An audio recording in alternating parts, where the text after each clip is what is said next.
Assalamualaikum warahmatullahi wabarakatuh. Salam sejahtera untuk sahabat-sahabat semua. Kembali lagi di channel Spiritual Monggo Kerso. Spiritual terserah ya, spiritual bebas. Jadi suka-suka, nggak ada salah, nggak ada dosa, nggak ada apa ya. Oke, untuk kali ini saya akan sharingkan tentang kenapa kita itu kok sering mengalami kerugian demi kerugian, sering mengalami masalah demi masalah yang menjadi keruwetan di dalam kehidupan kita. Sudah berusaha semaksimal mungkin, sudah mencoba dengan segala cara ya, tapi endingnya apa? Gagal, gagal, dan gagal. Bahkan sampai mengalami bangkrut. Dalam dunia usaha bangkrut ya, dunia bisnis. Atau kadang-kadang seringkali seolah-olah apa yang kita lakukan itu sudah bagus, sudah mulus, wah ini pasti cair, pasti deal, ternyata tidak sesuai. Baru dapat rezeki, dapat uang, dapat penghasilan lumayan, tahu-tahu ketipu sama orang. Dan intinya rugi atau selalu di dalam kerugian dan kerugian. Kenapa? Nah, ini yang akan saya sharingkan di sini. Saya akan mencoba menguraikan supaya apa? Supaya kita tidak mengalami hal yang demikian, supaya hidup kita terarah, benar, baik, dan selalu di dalam keberuntungan, selalu di dalam rahmat Allah, kasih sayang Allah, kan gitu ya. Karena sebaik-baik manusia dan manusia yang paling beruntung adalah yang selalu di dalam rahmat Allah. Betul? Oke, pada dasarnya di dalam setiap aktivitas, kegiatan atau pekerjaan-pekerjaan kita, kenapa mengalami kerugian itu sebetulnya hanya satu penyebabnya. Apa? Tidak ikhlas, tidak lillahi ta'ala. Kita melakukan segala sesuatunya bukan karena Allah. Catat ini, catat kemudian direnungkan. Kok bisa ya?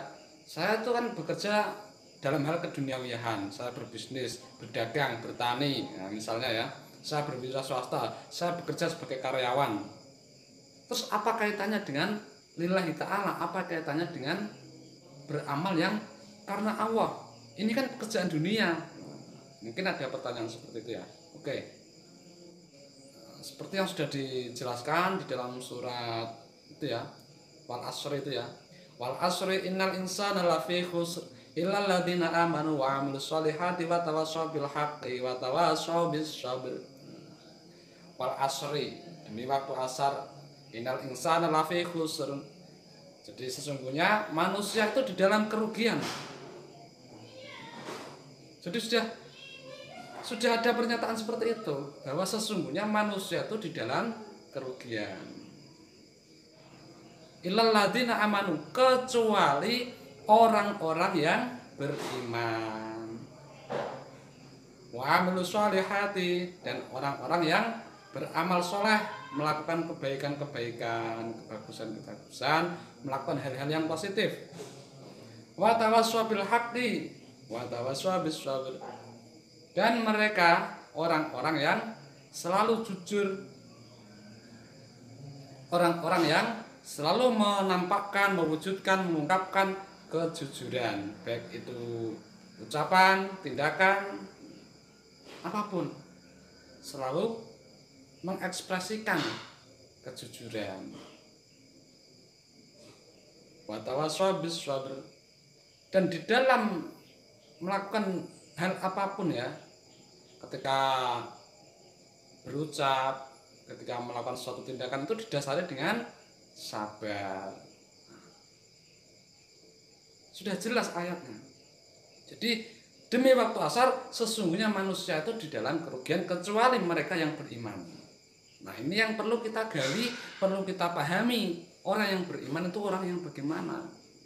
Orang yang beriman adalah orang yang melakukan segala tindakan, segala aktivitasnya itu didasarkan karena lillahi ta'ala. Bisa diterima? Oke, saya lanjut. Jadi gini, sebenarnya kita bekerja, beraktivitas di dunia ini ya, katakanlah kita berbisnis atau berdagang, kita bertani, itu kan hanya perwujudan secara lahiriah. Bagaimana kita menjalani hal-hal keduniawian ini sehingga ini menjadi yang hakikatnya itu menjadi amal kita yang sebenarnya arahnya adalah kepada Allah, hanya lillahi ta'ala. Nah, ini yang harus kita ketahui. Misal mau pergi ke sawah. Nah, sekarang dorongan apa mau pergi ke sawah ini? Atas dasar apa mau pergi ke sawah? Dan untuk apa tujuannya ke sawah? Nah, ini juga harus kita teliti. Biasanya orang mau pergi ke sawah karena apa? Niatnya ingin bekerja. Tujuannya apa? Tujuannya supaya tanamannya bagus, supaya tidak dimakan penyakit, supaya hasilnya bagus nantinya. Pada intinya kan itu. Hanya itu. Dan dia akan senang kalau hasilnya sesuai dengan yang diinginkan. Nah, kalau sudah demikian, di mana lillahi ta'ala?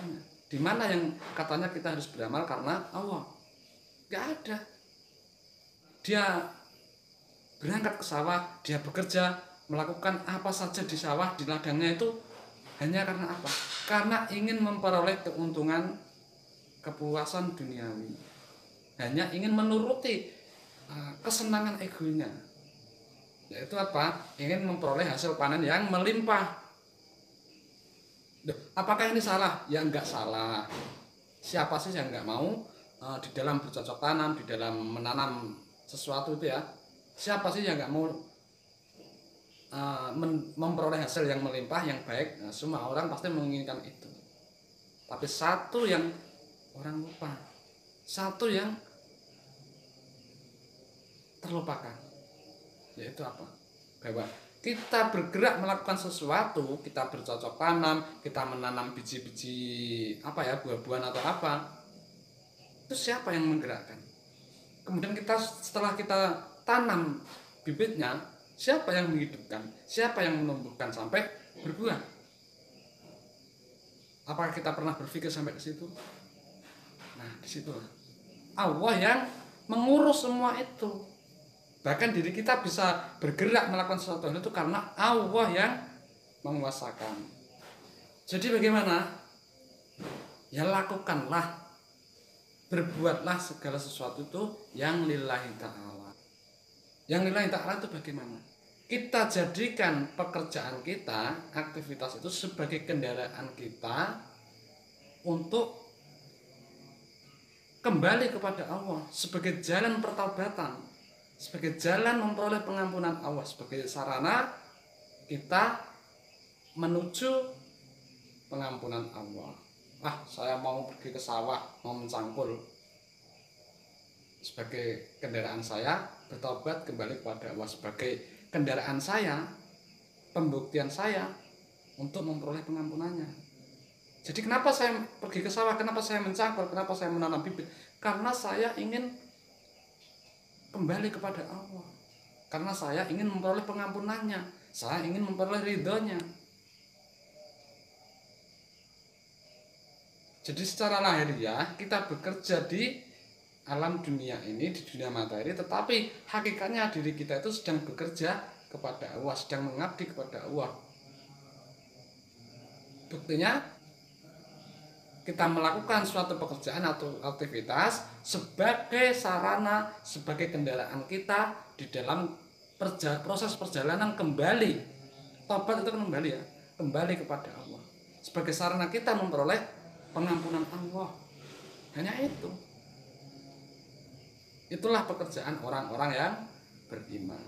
Jadi kalau sudah seperti ini, kita bekerja pun sudah nggak peduli hasilnya apa, hasilnya gimana, bagaimana hasil panen nanti, kita sudah nggak peduli. Jadi kita akan total di saat kita bekerja. Seluruh perangkat-perangkat di dalam diri kita, pikiran kita, perasaan kita, semuanya akan total di saat kita bekerja. Jadi sudah pikiran pun tidak melayang kemana-mana, tidak berada di masa depan ya. Masa depan itu apa? Hasil. Sudah gak begitu peduli itu. Dan ketika kita bisa total di saat kita melakukan, kita bisa menikmati, bisa enjoy di dalam beraktivitas, di dalam aktivitas kita, maka otomatis totalitas kita di dalam pekerjaan ini akan membuat pekerjaan itu bisa maksimal.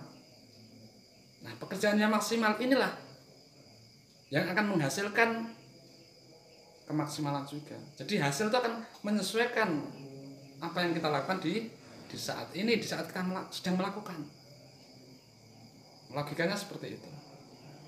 Tapi pada intinya lakukanlah, bekerjalah, beraktivitaslah apa saja yang lillahi ta'ala. Yang lillahi ta'ala itu yang bagaimana? Yaitu tadi contohnya, kita bekerja, bertani, berdagang, kita pergi ke pasar, kita keliling berjualan, kita berangkat ke perusahaan, ke pabrik sebagai karyawan ya misalnya. Nah itu niat kita apa?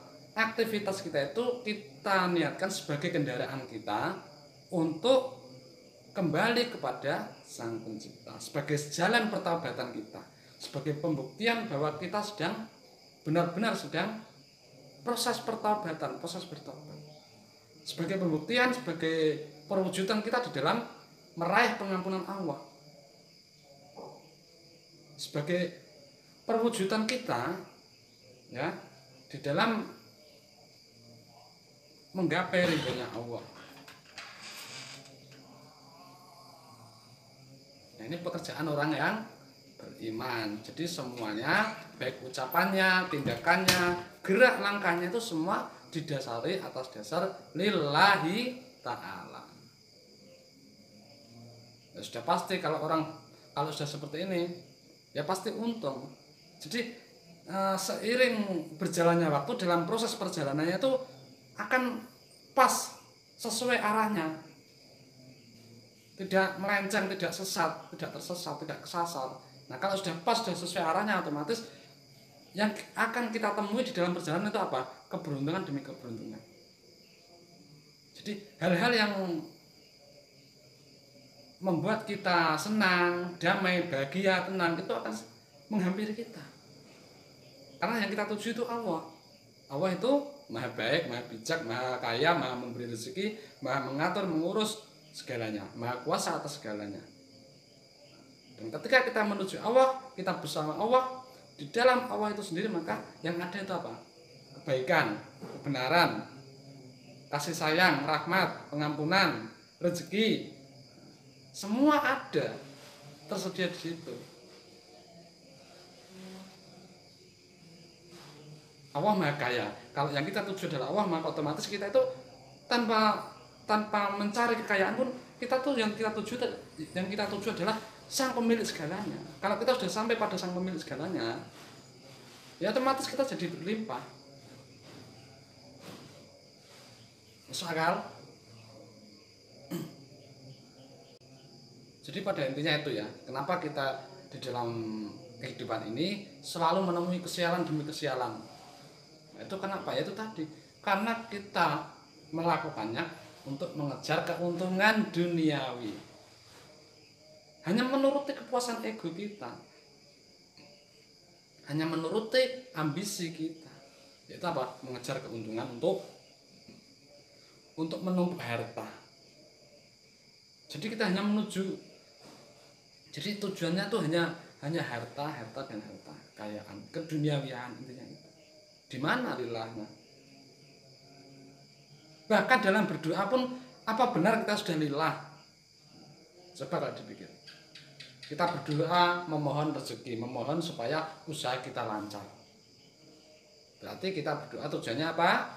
Supaya usaha kita lancar, berkembang, dan pada intinya supaya kita memperoleh keuntungan yang banyak, duit yang banyak, bisa membeli ini itu. Nah, bisa membeli apa saja ya, benda-benda materi, rumah, tanah, mobil.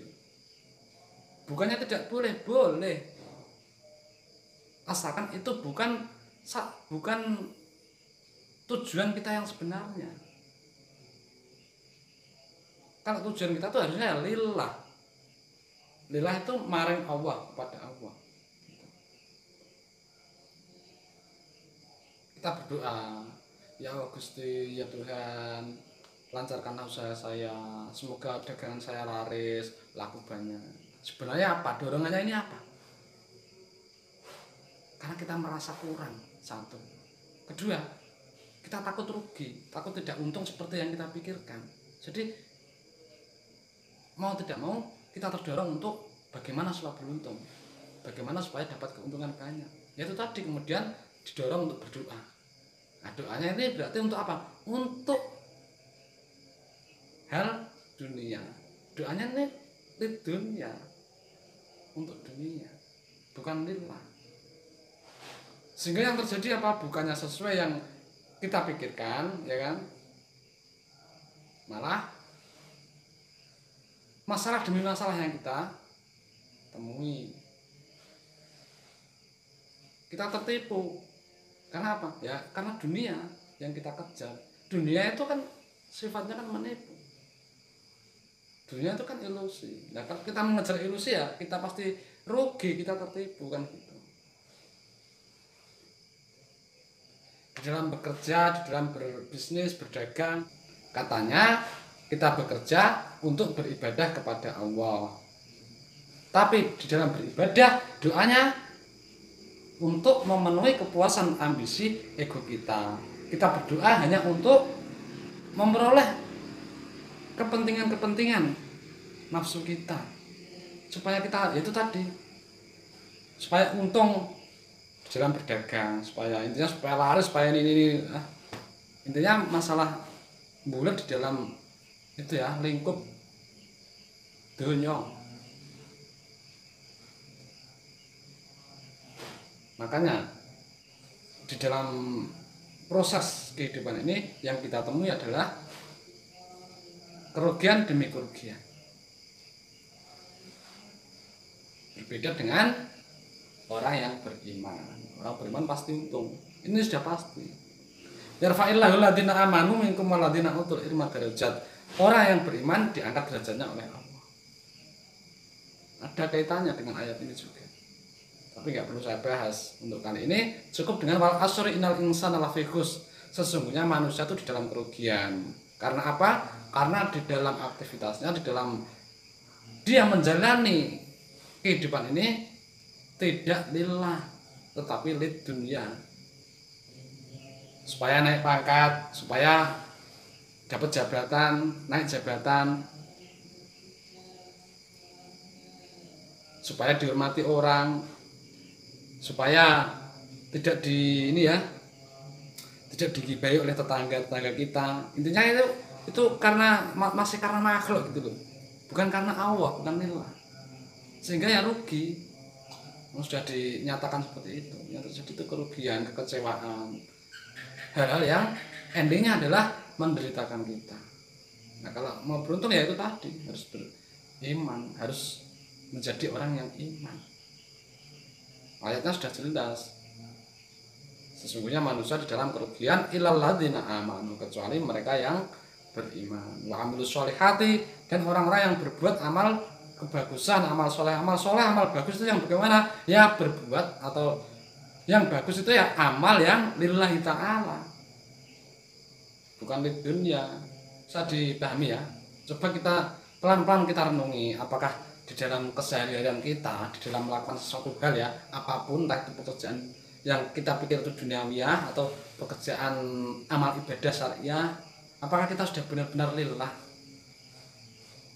ataukah sebetulnya ada ego nafsu yang sangat halus terselubung di dalam diri kita, yang sebetulnya itu menjebak kita, sehingga apa yang kita lakukan itu bukan lillah tapi lid dunya, hanya untuk memenuhi kepentingan nafsu kita, ego kita, ambisi kita, hanya untuk memenuhi, karena ingin memenuhi kekhawatiran, kecemasan dan ketakutan kita. Coba kita renung lebih dalam lagi, apakah kita melakukan itu karena itu? Kalau iya, ya alhamdulillah juga. Artinya apa? Kalau iya dengan kita tahu Akhirnya kita kan jadi tersadarkan, oh ternyata saya selama ini begini. Nah ini juga harus kita syukuri, kita bisa memperoleh, bisa tahu dengan kesalahan diri kita itu harus disyukuri. Itu adalah sebuah anugerah juga itu. Karena kita tahu sehingga kita akan tergerakkan untuk memperbaiki. Kalau kita nggak tahu ya apa yang perlu diperbaiki kalau kita nggak tahu kesalahan.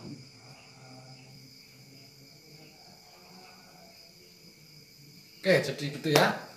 Sekali lagi, wal asri innal insana lafi khusr.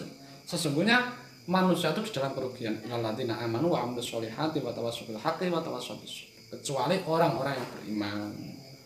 Pekerjaan orang iman itu ya mengembalikan segalanya kepada Allah, memasrahkan semuanya kepada Allah, mendoakan orang lain supaya semua itu kembali kepada Allah, supaya semua itu memperoleh pengampunan Allah, diampuni oleh Allah, supaya semua itu bertobat, ya kembali tadi, supaya mereka semua mengabdi sujud kepada Allah. Ya itu doa yang pas, yang lillah. Semua arahnya adalah lillahi ta'ala. Semua arahnya adalah karena Allah, untuk Allah, kepada Allah. Hanya itu.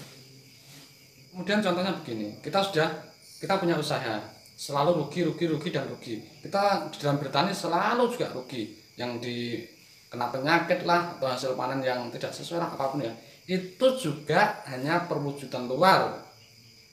Artinya itu adalah ayat petunjuk bagi kita. Kenapa di alam materi ini, di dunia, di luar diri kita ini terwujud seperti itu? Itu adalah wujud dari kerugian kita yang sebenarnya, yaitu tadi. Karena kita tidak tahu, tidak merasa salah, tidak merasa kurang benar ya, tidak nilai ta'ala, akhirnya sesungguhnya itu ya, hakikatnya kita rugi. Tapi karena kita tidak sadar, tidak tahu, tidak menyadari kesalahan dan kerugian kita, maka Allah itu memberitahu kita, menunjukkan bahwa kita itu sedang salah jalan, tidak sesuai arahnya, kita itu sedang rugi. Bagaimana Allah memberitahu? Ya diwujudkan, diperlihatkan dalam bentuk permasalahan-permasalahan di kehidupan kita di dunia ini.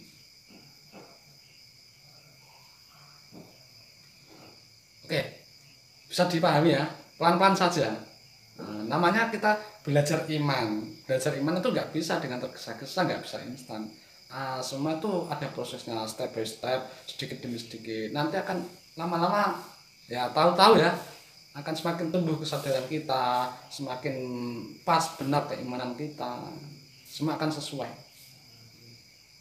Pelan-pelan, dan nggak usah berharap instan ya, jangan tergesa-gesa itu tadi.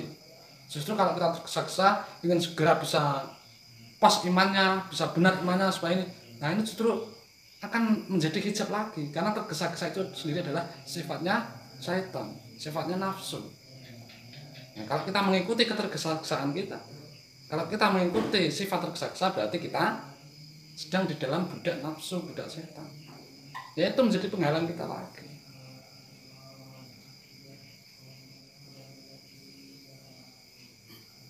Oke, bisa didapat pelajarannya ya, mudah-mudahan.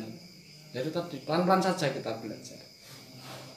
Ini sudah hampir 30 menit nih. Kayaknya sudah cukup soal ini ya, kenapa kita rugi, apa sebabnya kita rugi, kenapa kita selalu di dalam kerugian. Saya kira setelah mendengarkan ini teman-teman sudah paham, bisa memahami maksudnya. Dan itu bukan, kalau teman-teman memperoleh pelajaran ini, dapat pemahaman dari ini, kemudian terbuka hatinya, bisa mengetahui ini ya, kemudian tumbuh kesadarannya untuk mengakui, oh ternyata selama ini saya salah, dan kemudian terdorong untuk memperbaiki. Itu bukan karena saya, bukan karena apa yang saya sampaikan, bukan ya. Ini juga hanya perwujudan petunjuk Allah untuk teman-teman semua, diwujudkan dalam bentuk ini. Jadi bukan karena saya, paham ya, gitu. Jadi kalau merasa dapat pelajaran dari video ini, berterima kasihlah kepada Allah, bersyukurlah kepadanya. Dia yang memberikan petunjuk, dia yang memberitahu, dia yang memberikan informasi terhadap teman-teman semua. Bersyukurlah kepadanya. Oke, sampai di sini. Kalau video ini bermanfaat menurut teman-teman, ya silakan kita berbagi. share pada teman-teman yang lain sebagai wujud, sebagai pembuktian kita di dalam berterima kasih kepada Tuhan, sebagai wujud rasa syukur kita kepada Allah atas petunjuknya kepada kita. Kita diberi petunjuk kan harus bersyukur. Nah, bagaimana kita membuktikan rasa syukur kita?